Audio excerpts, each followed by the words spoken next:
training. Today is all Q&A, so no strict format or anything. I'm just here to answer your questions that you've had over the last two sessions and anything else about copywriting. So if you guys want to go to the question and answer section of the GoToWebinar software and just start typing them in, we can get started. Let's get right into it. All right, first question.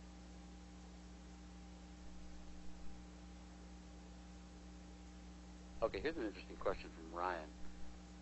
Ryan says, I mentioned that to say that it's not the prospect's fault, but on Evan's Deep Inner Game sales letter, we say, well, if you ask me, the most painful part of going through it is you always know that you're the one screwing things up. Well, Ryan, that's true. It does say that, and glad you asked this question. Let me elaborate. We do want to say that it's not the prospect's fault, but we also want to point out that they are making mistakes, that they are doing something wrong. The distinction is that we want to mention that the fact that they are doing the wrong thing is not their fault. So in the Deep Inner Game letter, we would probably reference that the social programming, the way they've been raised to deal with women and with their own confidence, they just haven't had the right tools. So yes, they are screwing it up. They are messing things up with women, but it's not necessarily their fault that they don't know what to do. But yes, that is true. These people, they don't know what to do, and this is a key to breaking through that and actually learning how so it's not your fault anymore. So yeah, fine line. But yes, it is their fault, but it's not their fault that they don't have the answers. And that's where we come in with the products and services. So I hope that answers your question. And let's go through again.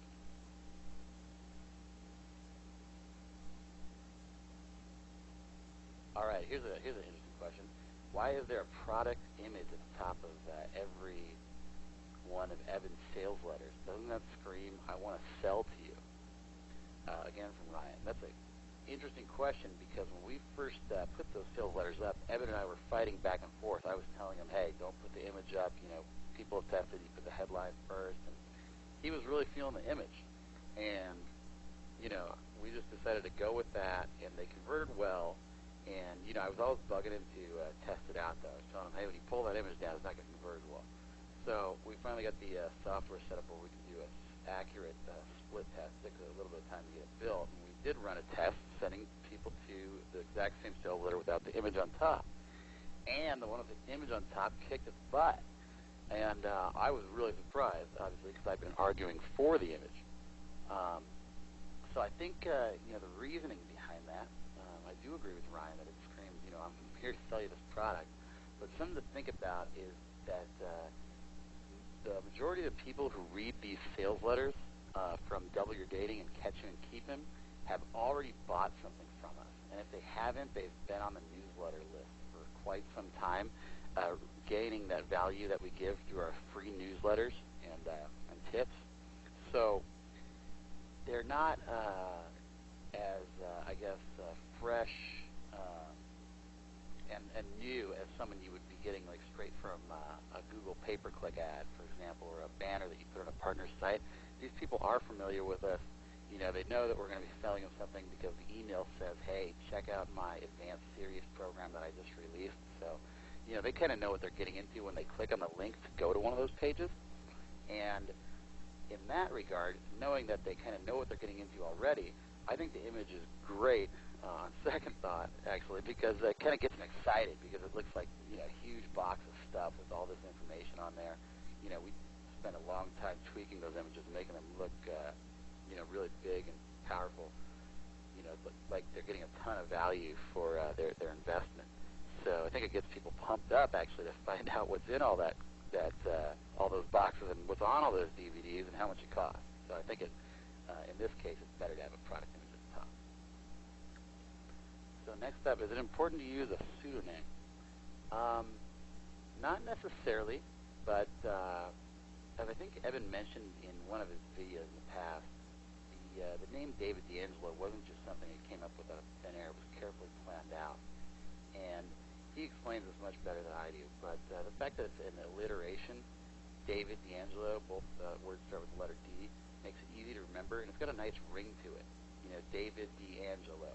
And if you think of famous brands like Coca-Cola and things like that, they have that nice rhythm that helps people to remember. It's also easy to spell. You could probably ask most people off the street. It's spelled David D'Angelo, and 80-90% of them will get it right. So if people are typing that in to search for him, we find it easily. So yes, we do have most of the gurus that we work with come up with a name that is easy to spell, simple, and kind of has that rhythm to it. And if we can get some other type of psychological stuff going in there, I think that helps too. For the Christian Carter example, I don't know if our guy Chance, who is behind, he was the man behind Christian Carter, had this in mind, but I think Christian Carter sounds kind of like a boy band guy's name or something like that, or some kind of big singer or actor or something like that. Christian Carter just sounds like kind of someone who's already famous. I love teasing about the boy band aspect of it, believe you me. But at the same time, when you're talking about guys that women swoon over, it kind of sounds like one of those guys. If I found out there was a guy in the Backstreet Boys named Christian Carter, it would not surprise me. So, there you go. Another good example is our friend Alex Allman, who has a product called Revolutionary Sex. His name kind of has a hidden meaning too. It's Alex, and the last name is Allman, Allman. And it sounds common. It doesn't sound like anything out there, but it sounds manly. It sounds like a guy who's going to teach you how to get things done in the bedroom. So, think about that stuff when you're creating your own product. But definitely, you want something simple, easy to spell, easy to remember, with a nice ring to it. So let's go on to the next question.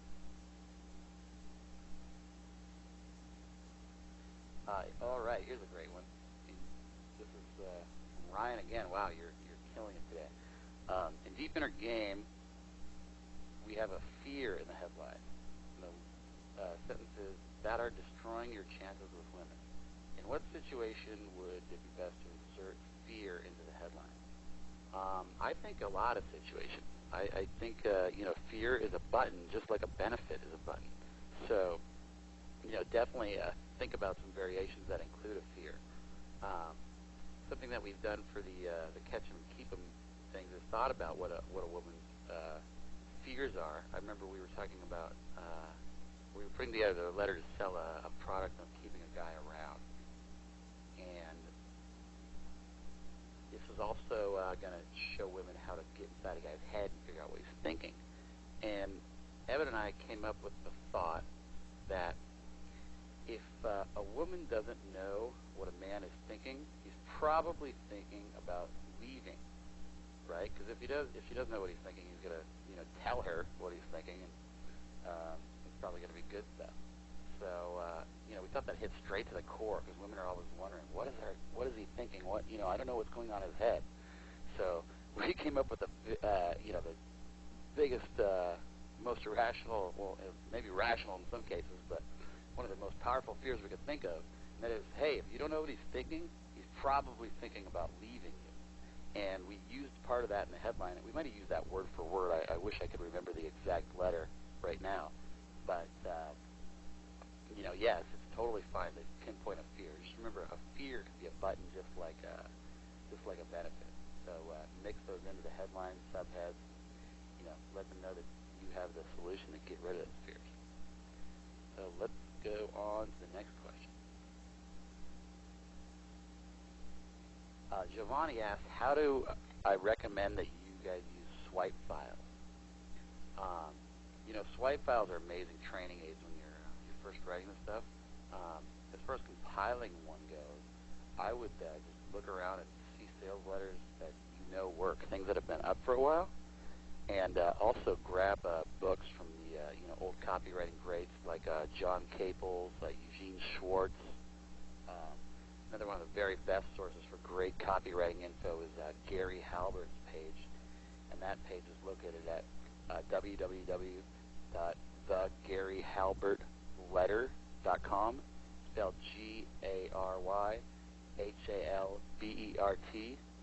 GaryHalbert, thegaryhalbertletter.com. Gary Halbert recently passed away, unfortunately. Undisputably one of the greatest copywriters of all time. I've learned a ton from him. You can find a ton of great stuff to swipe there. And as far as how to use the swipes, what I like to do at first is actually change out words for words. So I would find a great headline that is in a different market, and just think about how you could use basically the same word structure and tailor it to your market. So if you're talking about obviously the difference between a sales letter selling a baseball product and a sales letter selling a golf product could be pretty simple headline tweak. How to improve your baseball game in 30 days or less without working 10 minutes a day, something like that.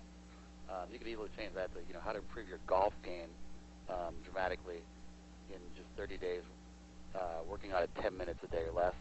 You could easily use that for internet marketing or something like that too. How to double your sales in 30 days or less, spending just 10 minutes a day tweaking your website. So look at the sales letters and things that work, and go ahead and swap things out word for word with what applies to your market as a start. And then as you do that a lot, you'll think of some more ideas of how you can make it better and customize it even more. And one area where I'd love to do this is with bullets. I remember when I was first learning to write bullets, I'd grab a letter that John Carlton had written, and I would just take the bullets, and I would copy and paste them onto a Word document, and I'd go through each one and try to change it so it had something to do with the men's dating advice market. So if he had a bullet that was talking about, he used to write a lot of letters for martial arts products. So let's say, and I'm just going totally off the top of my head here, so this bullet does not exist, but it could. Let's say he had a bullet that says, the one strike that knocks your opponent flat on his back from 10 yards away with, that even a grandma could use to take down a 300-pound man. I'd change that to, the one pickup line that grabs any woman's attention from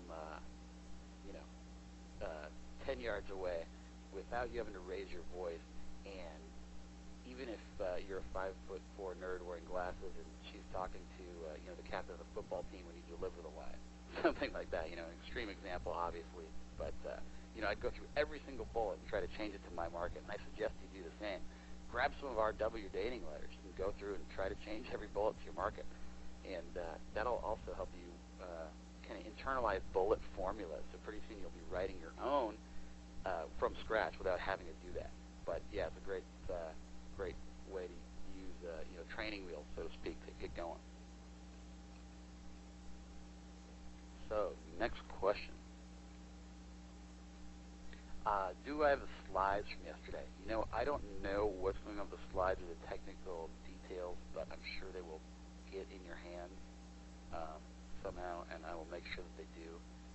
But yeah, I'll have support contact you guys and get those to you. All right, so again from Ryan, he asks, what are some of the things you should include in the free line? What are some of the things you should give away and what you should not give away? Well, I would give away stuff that they can use instantly. And I would give away 3 to 5 things and then save the rest for your product. So don't give away the store, but give away some of your best material. But ideally, you'll have more than 3 to 5 great tips you can teach someone about your market. So it's fine to just give away 3 to 5. And sometimes you'll find that by writing out 3 to 5 and then forcing yourself to come up with new things to put in your product, that you'll come up with some great ideas that people can use. So that's my suggestion there. All right, so Paul asks, when writing bullets is a good, productive idea to include page numbers? As in, you'll learn the 3 types of competition your business faces and how each of them can steal your lunch. Page 22. Paul, yes, I definitely think that's a great idea. We actually should do it on every sales letter that we write, and same with audios and DVDs. mention CD number 6 at 50 minutes and 12 seconds. Great idea. It shows that the stuff is really in there, and you're not just making it up. It kind of grounds your prospect. The reason we haven't done that as much is, one, speed of getting things up. Like a lot of times I'll be sitting in the back of one of our dating programs and writing bullets on the spot, and then after the CDs and DVDs are edited, we have no idea where it ends up, so it might happen at 2 p.m. during the program, but, I don't know what CD that's going to be on, what track, so it's difficult. Same thing actually with ebooks, is I'll go through and write bullets and put down page numbers, then we'll put in a new graphic at the beginning or something like that, and it'll, mess it all up. But we have actually taken steps to do accurate bullet numbers in ebooks and CDs, DVDs. I would highly recommend it if you're not in a crunch for time. Even on a DVD product, go through and write your bullets. If you're the one that's speaking on the product, you're not going to be able to write bullets at the same time as you're speaking anyway. So, yeah, definitely go through and note those times. I think it really helps. All right, so next up.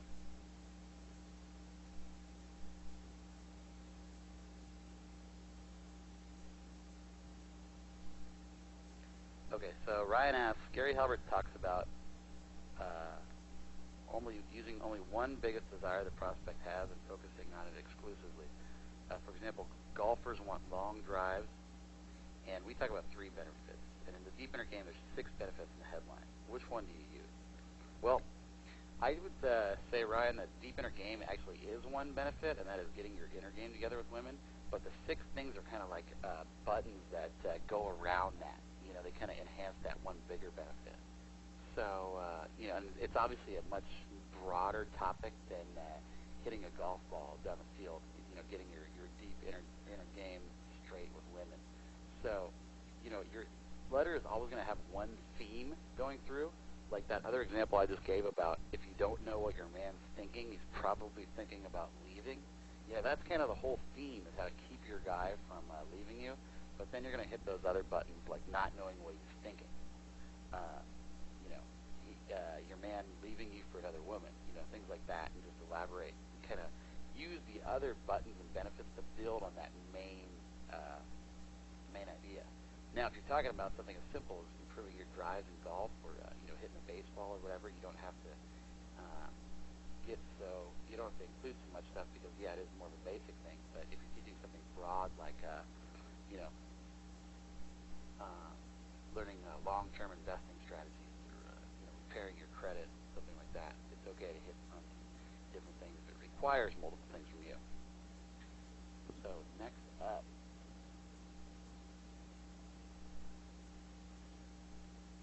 Here's a great question from Mitch. Is there an organized strategy to improve a letter once I have it written and running? A method other than guessing to know what works and what you should change? Great question.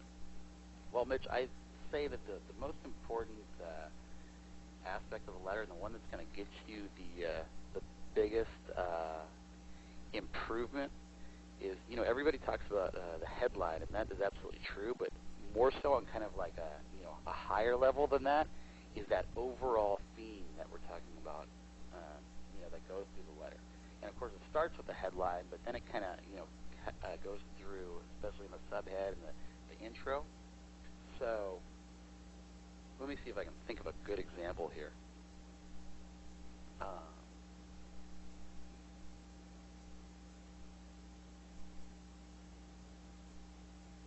Okay, so when we were writing that letter for the Catch 'em and Keep 'em product and how to keep the guy interested and around, we were trying to think of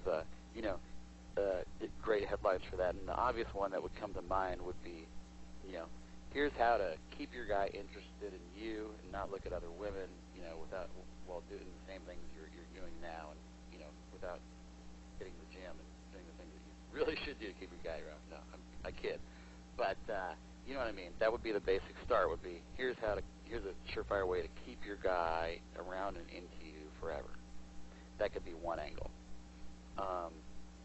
and then you could test that against some other things. But to spin that around, we thought of what's kind of more powerful and more focused, because that's a benefit-driven headline.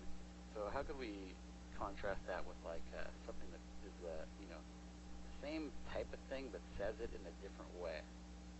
And that's when we came up with the idea that of what the man is thinking.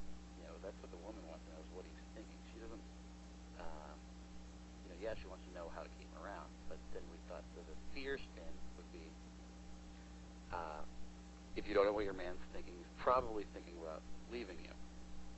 And, I don't know if that's the best example there, but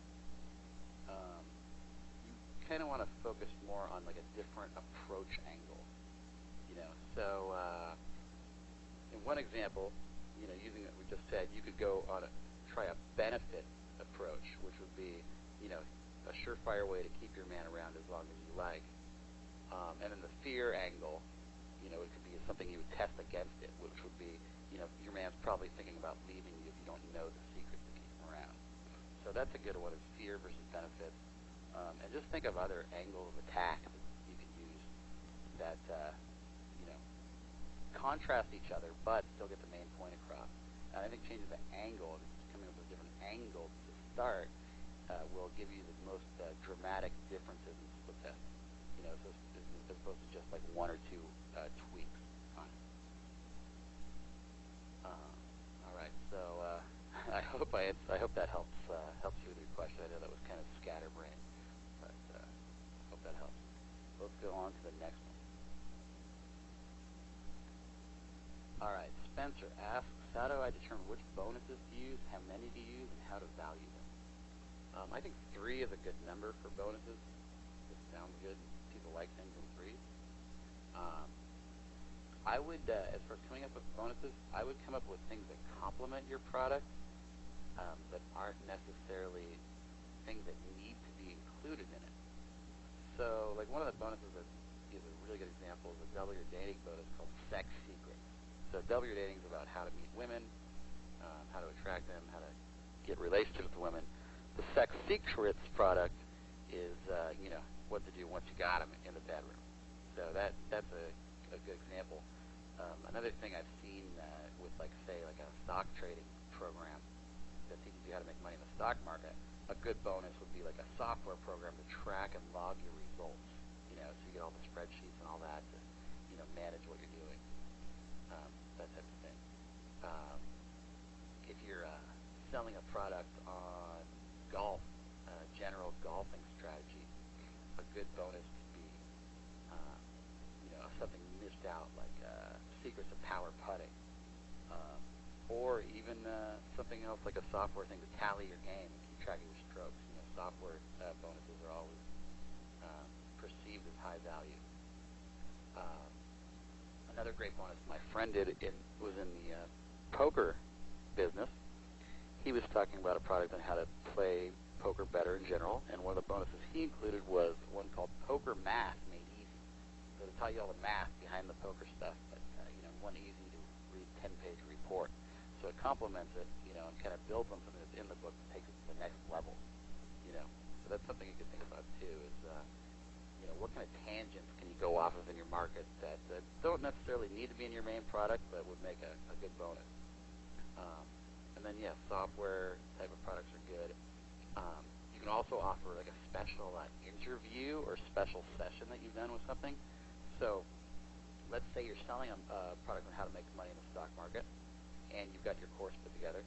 A great way to create a bonus is to find someone that's an expert in there, call them up and get them on the phone, do a 60-minute interview. And you can say, you're also going to get this 60-minute interview I did with, so-and-so who's made, millions of dollars in the stock market over the last 5 years. You're going to spill out secrets. I'm going to throw this in for free.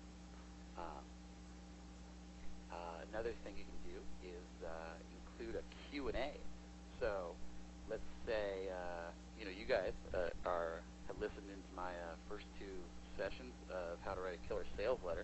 If I was going to wrap those 2 things up as a product, I could say, you're also going to get this special bonus session that I did with my listeners in which I answered all their questions live on the spot. You can hear them grill me about all of the techniques and strategies and get real answers to a lot of the questions that you'll probably have after you go through the course. So that's another good way to create a bonus that people see as very valuable, and it will be very valuable as well. Okay. So what's up next? Do I recommend that you ever create a sales letter before creating the product? Yeah, that is definitely something you should think about doing, especially if it's going to cost you a lot of time and money to create your product. I guess the simplest way to start is just create a simple landing page and see how many opt-ins that you're getting. Put that up on Google and send some traffic to it, and see if people are signing up and want to read what you have to say. Tell them you'll give them a free report, and then on the next page just have a little report they can download or something like that. No need to do a full-blown sales letter, but that'll give you an idea of your conversion rate and see if people are signing up. Another technique I've heard about, I don't know anyone who's actually done this, but people have talked about writing a full sales letter, sending traffic to it, and then seeing how many people click on the order button, and actually asking for the name and address, like to see how many people are actually going to order. Of course, it's illegal to ask for credit card information and all that, but then ask for the name and address, and then after they get to the page, tell them the product actually is unavailable, but it's coming soon. So maybe not the most ethical way to do it. You might just want to have the order button, and then go straight to the coming soon button before you ask for their name and address and everything. But I have heard of people do this. So next up.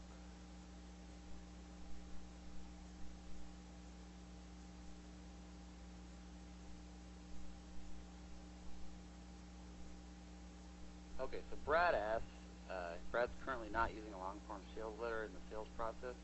What he's interested in knowing is, can a sales letter written in this fashion be broken up into multiple emails as an autoresponder sequence? The answer is yes, it can. Then Brad also goes on to ask, is there another way to go on? Is there another way to extract the information? Well, yeah, you can break up your sales letter, but I would recommend keeping that stuff that you've written for the sales letter in the letter itself, because once you get everything together and it's flowing smoothly and it's all laid out in a way that converts, you kind of don't want to use that content elsewhere, because you don't want them to be halfway through and be like, wait a second, I already read this part in autoresponder. I'm going to skip ahead to the price to this product, or I'm just going to leave the page completely. So I recommend doing your autoresponders more around specific tips or specific scenarios.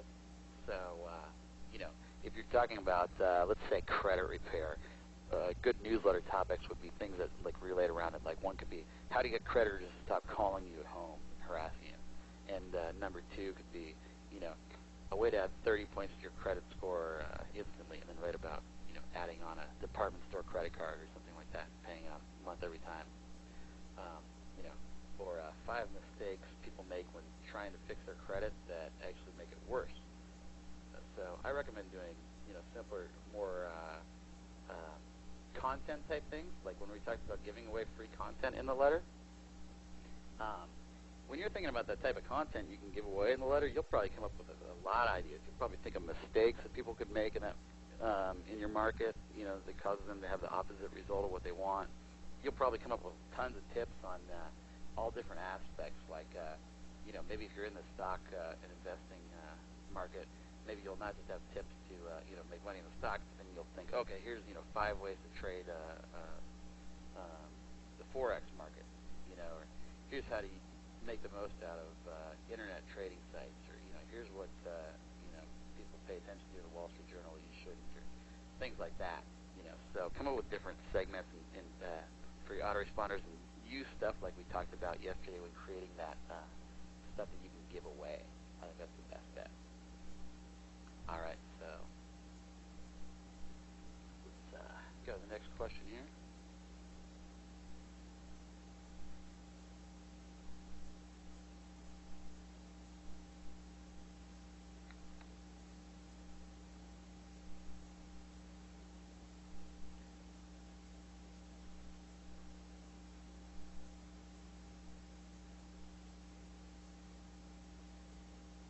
Okay, so Ryan asked about clarification on the button.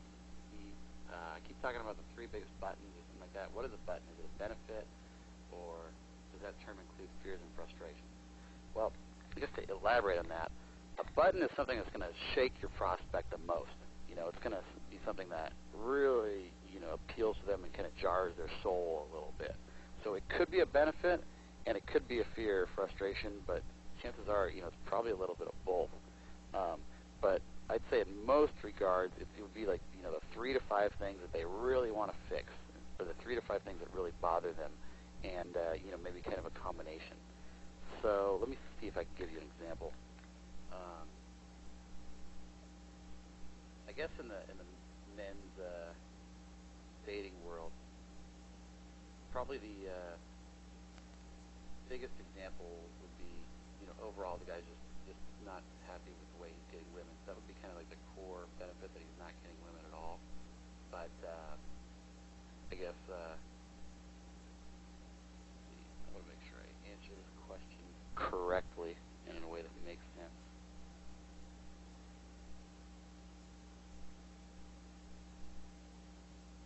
Let me come back to that one, because I don't want to be vague, and I think I have been a little vague so far, because I don't exactly know how to explain this in the best way. It's just kind of something I do, but I hadn't really thought about the best way to explain it to others. So let me think about that for a second, see if I can give you guys some more concrete examples. I know I'm just kind of throwing out stuff here, but it might not be hitting home. So let me think if I can come up with something more concrete for you, a better way to explain that.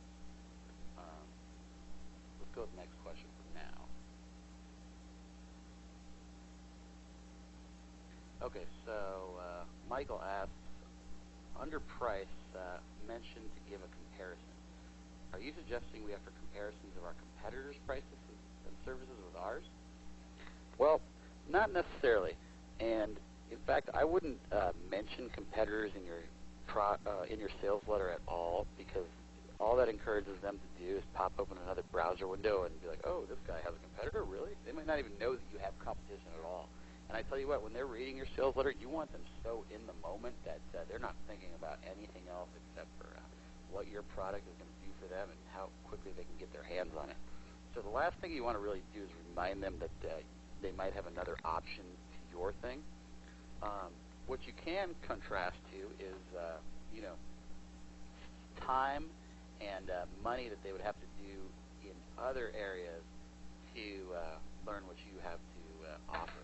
So let's say you're talking about a stock market investing product again. You could say that to get this knowledge on your own, you'd probably have to spend literally 5 to 10 years reading all the books, doing all the research, and trying things on your own in the markets.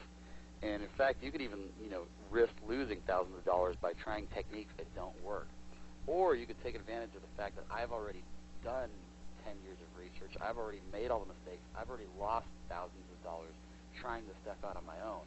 Here's your chance to take advantage of my research and the thousands I've lost learning these lessons for just low price of $97. I think you can see that considering how much you can gain and that you won't have to do any of this work yourself. I've already done it for you.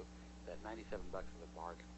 So that's one of the things I really like to compare it to is time and research they put in, and also how much money they'd have to spend or possibly lose making mistakes on their own, that type of thing.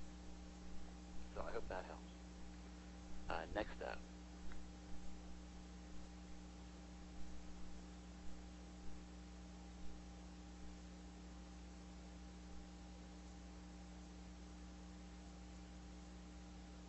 All right, Ryan asks, Ryan, let's see, I'm trying to see. We talk about asking questions like, what are the prospect's dream, nightmare? Are we going to ask this directly to the prospect, or just Evan's 3 questions would be enough? I don't know exactly what you referred to by Evan's 3 questions, but we're not going to ask the prospect, what's your dream, what's your nightmare? We're going to point out specific examples that we know that they're going to shake their head yes when they read to. So if we're in the dating market, we're going to say to a guy, hey, have you ever seen an attractive woman and wanted to approach her, but you just didn't know what to say? And any guy's going to be nodding his head when he reads that. Or we're going to say, have you ever been on a date with a woman and you seem like you're doing everything right. You picked her up, you picked the right restaurant, you're talking, but it just didn't seem like it was on. It just didn't feel comfortable, and you didn't know why. Every guy's going to relate to that. Have you ever called a girl on the phone, got her machine, left a message, and she didn't call you back? Then you called again, and she didn't even answer, and you never saw her again? Those are the type of things you want to ask your prospect. you want to kind of, I asked you guys to write down that stuff about their dream and nightmare, because that's the kind of stuff that you want to keep in mind when you're talking to them. You kind of already want to know what their dreams and nightmares are because, you've been in their shoes, so to speak, and that's why you're qualified to teach them this stuff. So I hope that helps. Yes, someone pointed out that David D'Angelo also rhymes or goes with double your dating, and that was planned as well. All right, so then here's a great question. Is Craig Clemens a pseudonym? No, it's not. That is my real name, actually. I'm very fortunate. But on an unrelated note, I do have a friend that changed his first name to make it an alliteration with his last name. And this guy is probably the hardest working, one of the smartest guys I know. And he actually went out and changed his first name so he didn't have to make up an alliteration when he was selling products and things like that. And granted, his first name was a little off. So it's hard to spell anyway, But I thought, that is some dedication right there. So let's see.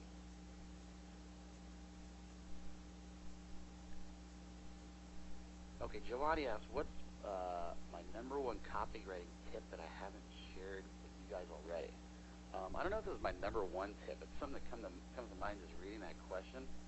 I think a mistake a lot of people make is not really spelling out all the prospect's kind of future at the time when they're asking for the order, the time when they're closing the deal. If you go look at that, let me pull up that deep inner game letter. I want to show you guys an example of this.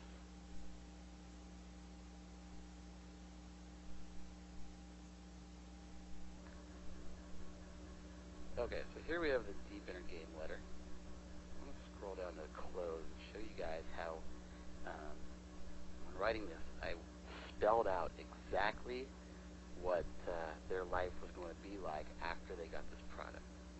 And I have a confession. I actually stole this close from another letter that got mailed to me about a financial product, and I tailored it to this because I thought it was genius. And that's why it's called copywriting. But, the copywriters out there who originally wrote this, thank you, because it's amazing. So, first of all, as you guys know, in this letter, hopefully you've had a chance to read it yourself by now, but it talks about how a guy can improve his confidence with women. And then in the close, what I try to do is really spell out exactly what's going to happen and what changes are going to take place in their life afterwards. And I think so many people forget to really spell this stuff out for the prospect, and tell them what's going to happen after they buy the product, and really build that dream and sell it in a way that's realistic and believable as well. So as you'll see in a second when we go through these examples, we're talking about stuff that guys can see actually happening for them. We're not talking about, you're going to walk out in the street and, have 3 Playboy playmates grab you and pull you into their hotel room. So here's what I wrote. Armed with this knowledge, I promise you're going to feel like a new man within 90 days of going through this program. But you won't have to wait that long because within 1 month, you'll see 9 dramatic improvements emerging. You'll notice, 1, women respond more positively to you. 2, everyone you come in contact with treats you with a newfound respect. 3, attractive women you once felt were out of your league now seem easily within your reach. 4, meeting women no longer feels like work. It's a blast. 5, you get more phone numbers and go on more dates. Options are plenty. 6, the feeling of nervousness you used to get before you approached a woman, called a woman on the phone, or met a woman for a drink is completely gone. 7, for reasons that are a mystery to everyone but you, me, and those who go through this program, you not only become the preferred choice of the women you meet, you become their only choice. And this is so funny because I just noticed about 9 typos, and this thing's been online for a couple of years now or something like that. First of all, I mentioned 9 dramatic improvements, and I only list 7. But anyway, that's not the point. But here is another point. Always have someone else edit your copy and multiple people, because this has actually gone through the hands of 2 editors, and look how it still ended up on the web page for 2 years with all these mistakes in it. So yeah, definitely have get some people to edit your copy when you're done. But anyway, you'll see with these improvements I mentioned, it's realistic, believable stuff. I'm spelling out exactly what's going to happen to the guy. You're going to get more phone numbers and dates. Women are going to respond positively to them. No more feelings of nervousness. And you're going to become a woman's exclusive choice. And then we take it to the next level at the end.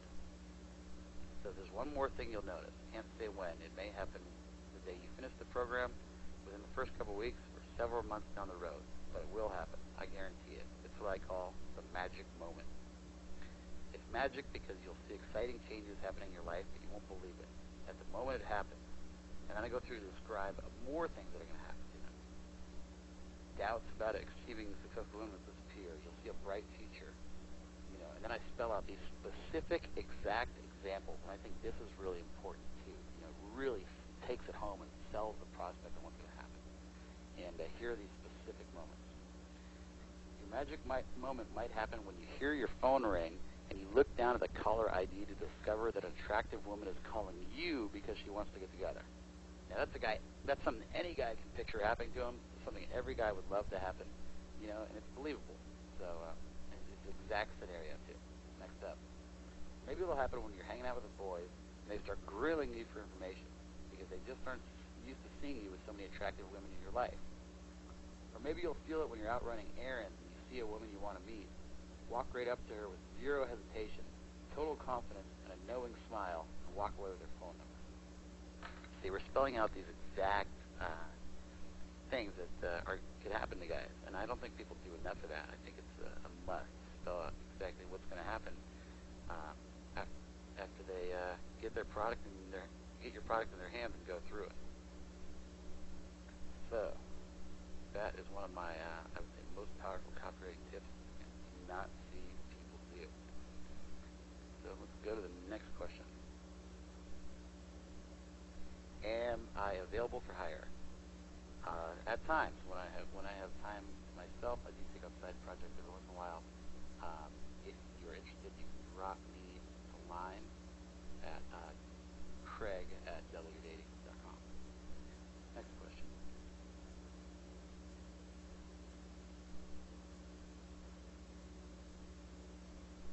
Okay, so Tim asks on copy differences between traffic from long-tail Google search, which would be like how to get a woman's phone number in quotes, versus someone who's curious but not looking. So that would be kind of like somebody who sees a banner on a site and isn't necessarily looking, but just kind of clicks on it and lands on your page. Well, that's an interesting question, and I would consider tailoring it a little bit. But you also want to have some kind of letter that appeals to everybody. That main focus is meeting women and getting them interested in you. But if you have some long-tail search terms that you're getting enough traffic on, by all means, I would go for it. Something that we've done is we've done some partnerships with online dating sites like Match.com and things like that. And I'm sure you guys have all seen the landing page at doubleyourdating.com. When we were doing these deals with these online dating sites, we wanted something that appealed to a guy who was trying to meet women online. So we created a special landing page that said something about, here are secrets most men will never know about meeting women online. And then we had all the bullets catered to online dating. Let me see if I can actually find the page for you on my computer here in my files. Show you the example.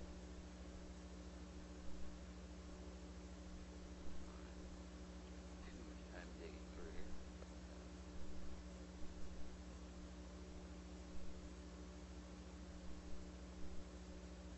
All right, I can't find it, but basically we tailored the headline on the page and every bullet on our landing page all about meeting women online. So we'd say, instead of saying, how to approach women without pickup lines and get them to be turned on to you, we'd say something like, the one email to send a woman the second time you communicate with her gets her to send you her phone number on the spot.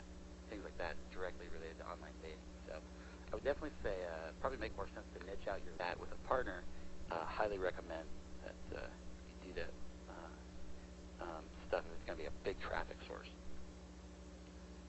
So Ryan asked, do I recommend handwriting swipe files to get that stuff in your subconscious? Definitely.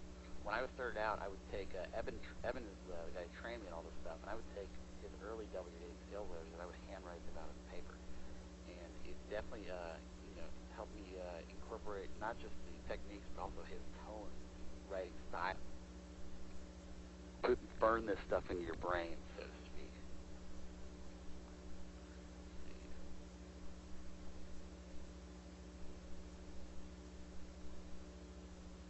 All right, Ryan also asked, see that the DYD ebook site has multiple pages now instead of one long page sales letter. The sales letter is broken up in multiple pages.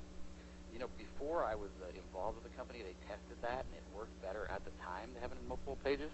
I haven't seen anyone else copy that, though, so I don't know. I would say the answer is to test. I'm sure in some markets it's better to break it up, and some it's better to just keep it long.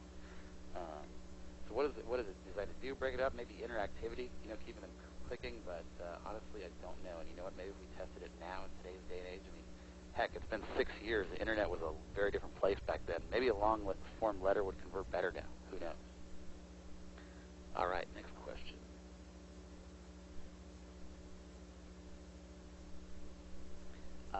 Philip asks, what do I recommend you do to match bullet points in the sales letter to the content in the product? Well, I recommend, this is how I always do it, except for, back in the early day, I said with the example where I was taking John Carlton's bullets and kind of just changing them to dating-related stuff. When I was doing that, I would have to go find a place in the product where it related.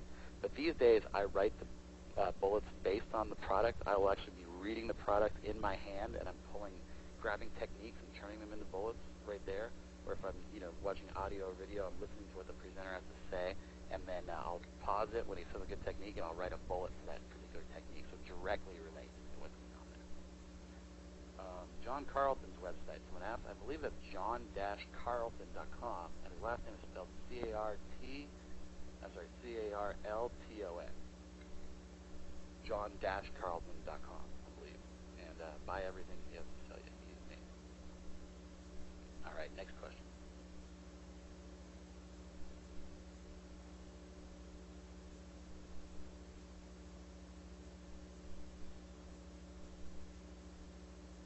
All right, Michael asks, we're speaking primarily about a sales letter, but what tactics would we suggest to those who have a business website as far as the homepage goes?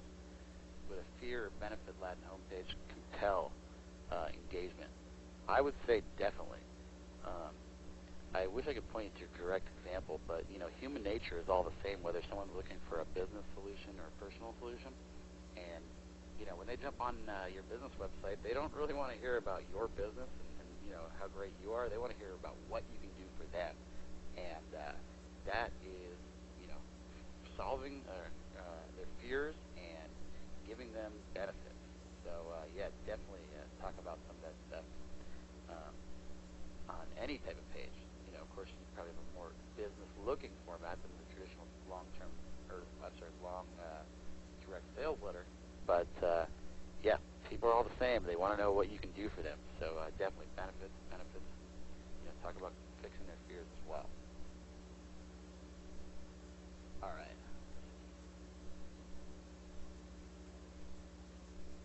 Oh, here's a great question. All right, Andrew asks, when you're doing a top 10 mistakes article, do you tell the people how to fix the mistakes, or do you keep them separate?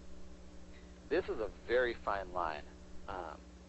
I'm guessing most of you have seen the 10 mistakes article that we created for meeting women.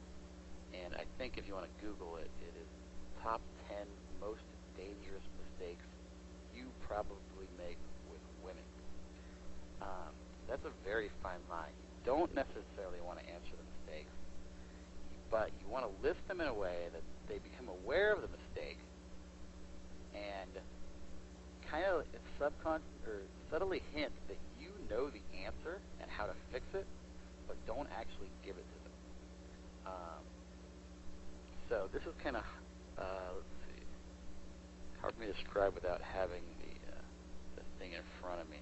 But I would say find that 10 Mistakes article of ours and watch how David D'Angelo hints that he knows the mistake. It still has value because it tells the guy that the mistake does exist and he needs to not make it. But he doesn't give all the answer. Maybe he'll give like a piece of it, or something like that. But definitely leaves them wanting more. So great question. All right. Giovanni asks, what is my favorite sales letter I've ever written? And actually, that is an easy answer.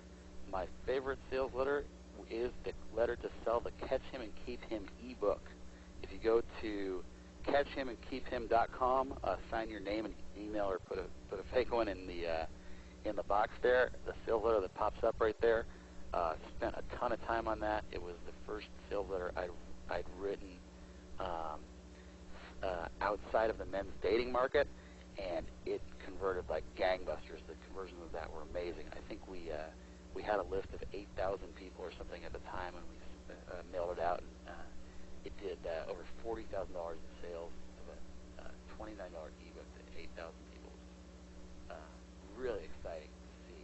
So, put a lot of work into that sales letter. All of my best techniques are in that sales letter. If you go through, you'll even find a ton of techniques that I haven't talked about here. But yeah, check that out. And Eben is actually the one who helped become the headline for that letter, the headline and the intro. And that is brilliant in itself. It just gets straight to the core of what a woman's looking for. So definitely check that one out for some good examples.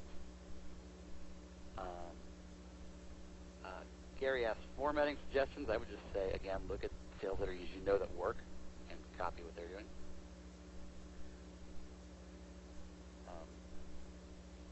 Gene asks, how to go about discovering your prospect's fears and desires quickly. I would say that autobiography, and that's one of the things I do in every market. I will just write that autobiography as my prospect, and I just, things just come out.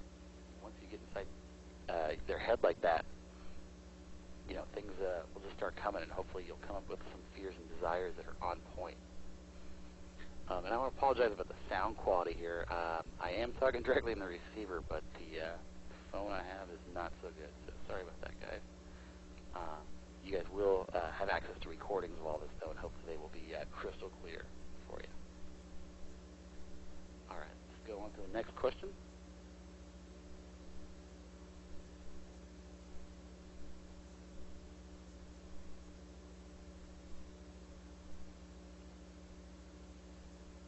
Okay, so George asked an interesting question. My prospects want to lose weight and get a great body, but the deeper reason for this most of the time is to be more sexually attractive than men. His prospects are mostly single women. That makes a lot of sense, and I would kind of hit on both of those benefits when you're writing your headline and going into the intro. Talk about here's how to lose your 10 to 20 pounds in 3 weeks and become more attractive to opposite sex and all that, and then keep pressing that button, because that's one of those buttons that we mentioned. And hopefully this will help explain that question I skipped over before. George, that is one of your prospect's buttons, is becoming more sexually attractive to men. So you're selling a weight loss product, but that's one of the buttons you want to push over and over again. Become more sexually attractive. You'll have guys hitting on you. Men will notice you over your friends. You'll have guys complimenting you, on your body, or approaching you in the store like never before. That's a great button that goes along with that weight loss thing. So definitely, I would just say incorporate that and keep that in mind when you're writing, and mention it as often as possible. All right, so I think we have time for one more question here. I'm going to read through all of them and find the best one. So give me a second here.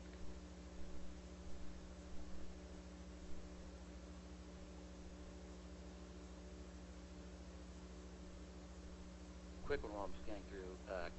Kay asked, would a custom widget be a good bonus? I say yes. That's what we're talking about with software and things like that. Great bonus.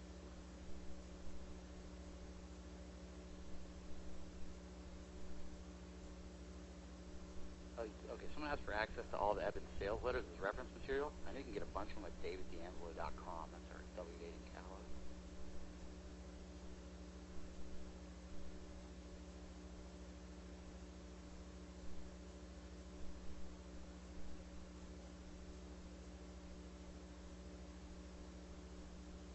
You know what? There's too many good questions here. I'm just going to answer as many as I can quickly. How about that? So Ryan says there's a lot of ways to put testimonials on the sales letter. Why does it work so well on the bottom? As I mentioned, we haven't really tested that. I've seen people put them inside, and it works great. So, who knows? If we move them to the middle in a creative way, it might work better. We were just in such a crazy launch mode. We were putting out a product a month with W Dating, and just putting up stuff we knew worked, and we didn't do a whole lot of testing, not as much as we good. So the answer is all test them out. Try them at the bottom, then try them in the middle, try one at the top, see if it works. All right. Mona asks, do we find that the white on the sides of the text area of the sales page is best performing versus blue-gray? Haven't tested colors, but you definitely want to make sure that your sales letter and your paragraphs are thinly spaced. You don't want the words to stretch all the way across the page because it's easier on the eyes, it's easier to read. So you definitely want to keep your margins wide, press everything towards the middle. And also she asks, is it a good idea to have a video? I say yes, especially if the video adds value and talks about techniques, things like that. Testimonial videos are great too.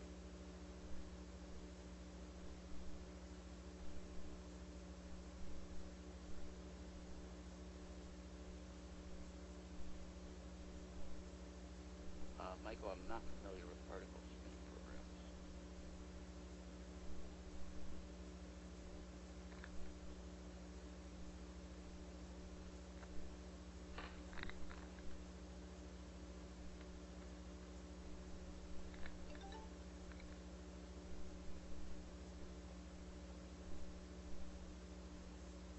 Have we tested video on the DYD landing page? Yes, we have. We've actually tested that page to death, and we haven't been able to beat that control. But I've seen landing pages with video that kick butt, so definitely test video on your landing. All right, let's see. Okay, so Ryan asked about surveying prospects. And, do we ask them literally? Yeah, if you're going to survey a prospect, I would ask them literally in that sense. I wouldn't ask them in the sales letter, what is your dream, what is your nightmare? But, I would ask them, if I'm talking to a prospect to get ideas, I highly recommend, say, what do you want to accomplish? What is your real goal? What do you really want? Tell me about your fears around this area. Like, what do you think would be the worst case scenario if you never fix this problem? Oh, Nate just asked an amazing question. Nate asked, just my opinion, or actually made a statement that is awesome, and I'm going to say I wish I would have said this myself, but he says, my opinion, I think a hot button is a prospect's fear or desire that's so important or close to his heart that he's almost afraid to admit it to himself that it's true. So when he sees it spelled out in front of him, it hits him hard. And Nate, that is spot on. Exactly. That is a great way to describe what a prospect's hot button is. Something that's just so powerful, he's afraid to admit. Love it. That's awesome. Okay. Oh, here's a great question. Peter asked, do I have a formula for stories and scenarios? And actually, after we talked yesterday's call, I was thinking, shoot, there's a big concept I wish I would have remembered to share with you guys. And that concept is when you're telling your story, it's best if you allow your prospect to kind of find out the solution with you and learn along with you as you're talking to them. And to give you an example, an example of how not to do it would be if we're talking to a guy about how to attract women, you could say, I started off and, I was overweight and wasn't attracting girls, but then, I discovered some secrets, and all of a sudden I was getting girls like crazy. It was unbelievable. I couldn't keep them off me, and, now I want to share these secrets with you. All right, that would be an example of how not to do it. But an example of how to tell a story and let the prospect learn along with you is to describe your process and how you figured out the solution. So it might be like this. When I started out, I was overweight. I had never had a girlfriend in high school. I'd only kissed one girl, and it was during a game of Spin the Bottle. I was afraid to admit. When I was hanging out with my friends and the subject of how many sexual partners came up, I would be literally shaking with fear on the inside because I didn't want to tell them that I was a virgin.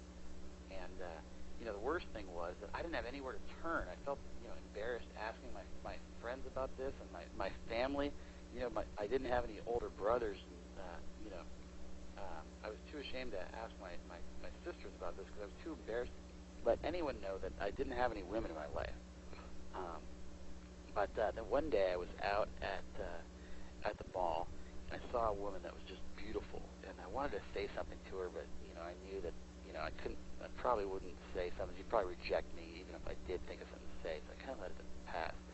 But I didn't really want to take my eyes off her, so, self-admittedly, I was kind of tailing her around the store a little bit. And when I was, this guy went up to her, and I didn't hear what he said, but he whispered something in her ear, and 5 minutes later, he walked away with her phone number. I just couldn't believe it. And I just was a turning point for me. I was just fed up. So after the guy left, I decided, you know what, I'm just going to ask him. He doesn't know me. It doesn't matter what he thinks of me. I'm going to tell him my problem and see if this guy can help me. So I went up and I said, hey, man, how did you do that? What did you get those girls? And the guy turned to me and said, you know what, man, I'm glad you asked me that, because one day I used to be like you, and I used to not know the answers, and now I do. So here's what we're going to do. So then I'd maybe do like a subhead and say it's like, the amazing transformation that I couldn't believe myself that was happening. And then start in something like, from that, the next day, I called my new friend up. He invited me to go out to a bar with him. I was nervous being around these social situations, but he said, don't worry, you're with me, it's fine. We went in there, I saw him, say these things to women. He had me go up to these girls and say this, and it worked, and I couldn't believe it. And then, a few weeks later, we went to another bar, and we said this and that, and then I got a girl's phone number, and I couldn't believe it. I didn't know what to say, so I called him up, and he told me to say this and that, and I called her, and she agreed to go on a date with me. Wow, it was so exciting. And, he told me what to say on the date, and I did this and that. Before I knew it, I realized this guy had an entire system that he was using, and that just by hanging out with him, I kind of learned this system. And I said, hey, man, do you think this will work for other people? Do you think, because it seems to be working for me, and it works for you? And he said, yeah, probably. I just haven't taught anyone. I said, well, would you mind if I showed some of my friends this system? He said, no, sure, go ahead. So I talked to a couple of my other buddies who, I used to play Dungeons and Dragons with. And I said, hey, guys, instead of rolling the dice and playing Dungeons and Dragons tonight, check out this system I learned. And I couldn't believe it, but a few weeks later, they called me up and they said, hey, man, we're getting girls, too. This thing really works. You should write this down. I was like, shoot, I need to write a book. So I wrote this book, and here it is, and now I want to sell it to you. So that was a long example, but, you see how, as I'm telling that story, you're kind of with the guy in his journey. You're kind of with him, feeling embarrassed for him that he's a virgin and none of his friends are. And, you feel his pain when he's at the store and sees the woman that he wants to meet. And then, he meets the guy, and you hear about how he goes on all the missions and learns all that stuff. So, kind of let them learn along with you, and using that format by telling the whole story. So, all right, and now people are telling me that, hey, there is a teleclass right now, and I didn't know it. I guess it's with Wyatt Woodsmall, who is just a powerhouse of knowledge. I don't want you guys to miss that. So I'm going to end it now. I hope you guys enjoyed this. I hope you guys got some great tips and techniques out of this teleconference. And best of luck to you all in your copy and marketing ventures. And that's it. Have a great weekend.